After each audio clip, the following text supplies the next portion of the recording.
السلام عليكم ورحمه الله وبركاته حبايب قلبي. احنا النهارده جايين لكم طبعا في رمضان وكلنا بنحب القمر الدين. النهارده هنعمل مع بعضينا طريقه القمر الدين دي، الطريقه الصحيحه والطريقه المظبوطه ان شاء الله، وكمان سهله جدا جدا. دول 3 كيلو من المشمش، هحط لهم كيلو ونص من السكر. انا كده ده كيلو سكر فتحته،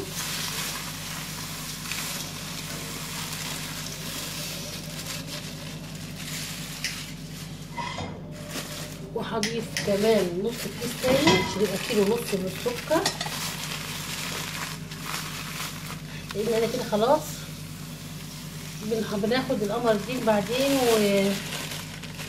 ونستخدمه على طول بدون سكر. كده احنا حاطين السكر بتاعه كويس جدا. هبدا كده هنبدا كده نخلطه ببعض.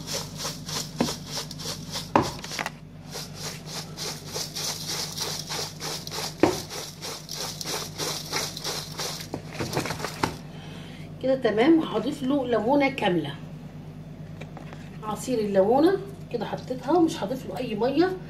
انا هحطه على النار مباشره على اساس هو هيجيب الميه بتاعته.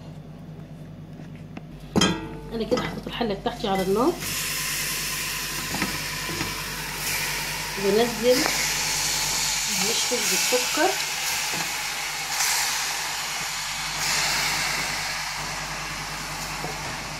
هسيبه اول ما يجيب الميه بتاعته. هرجع برضه اوريهولك عشان تبقى عارفه التكنيك بتاعه ماشي ازاي. حبايب قلبي زي ما انتم شايفين اهو كده القمر الدين زي ما انت شايفه. انا ما حطيتش ميه خالص، هو بينزل ميته لوحده. خلاص هو داخل على الاستوى، قرب يستوي زي ما انت شايفه كده. ما شاء الله عليه، ريحته جميله جدا جدا، وكفايه ما فيهوش مواد حافظه. وكمان القمر الدين بتاع بره بقى دلوقتي مغشوش. والله العظيم جبنا قمر الدين امسكه في ايدي اتلاقى لونه موجود في ايدي، يعني حط له لون. يعني ليه حط له جزر مثلا حاجه طبيعيه؟ لا، حط له لونه بقى في ايدي.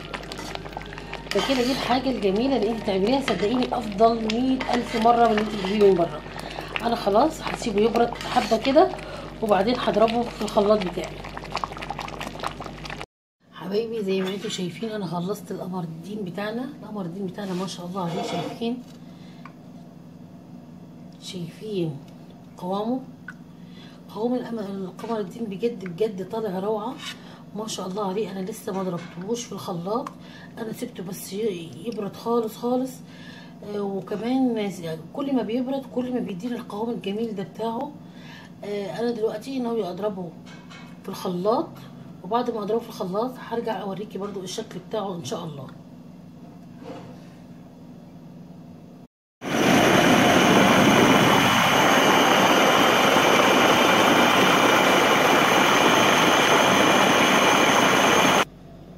حبايب قلبي انا كده خلصت من عمل القمر الدين بتاعي النهارده. طعمه جميل جدا جدا، صدقوني انا جربته وعملت منه، فما شاء الله عليه طالع فظيع. والله يا بنات انا بنصحكم بيه بجد بجد. هو حكايه يعني، كفايه ما فيهوش مواد حافظه، كفايه انه رخيص جدا جدا. انا جايبه الكيلو ب 11 جنيه، يعني جايبه 3 كيلو ب 33 جنيه. عملوا لي اللتر ونص دول من القمر الدين، وهنا كمان في حدود لتر ونص تاني لسه هحطه في الازازه التانيه. وشايفين قوامه، لان ده قمر الدين 100% ما فيهوش ميه خالص، ما فيهوش اي اضافات غير السكر والليمون زي ما عملنا في البدايه. يعني الموضوع يستاهل انك انت تعمليه، صدقيني سهل جدا زي ما انت شفتيه، مش محتاج ياخد منك اي مجهود ولا اي وقت. قد ايه سهل، قد ايه بسيط، قد ايه مش مكلف خالص. فياريت تعمليه. وكمان هنعمل منه النهارده الفيديو الجاي هعمل لكم طريقه مشمشيه رمضان، لازم اعملها لكم طبعا. يعني باخد من القمر الدين اللي هو السك ده، اللي هو قمر الدين ساده صافي خالص 100% صافي. هعمل لكم من المشمشيه ان شاء الله.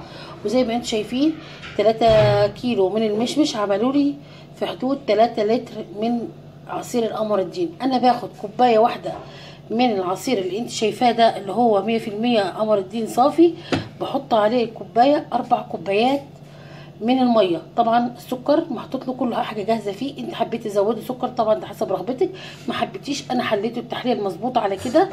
وان شاء الله ان شاء الله الفيديو ده ينول اعجابكم، ويا ريت تعملوه بجد بجد، حابه تنفذوه وتقولوا رايكم فيه. يا ريت تشجعونا وتعملوا لايك، وما تنسوناش تعملوا لنا شير ولايك وتشتركوا في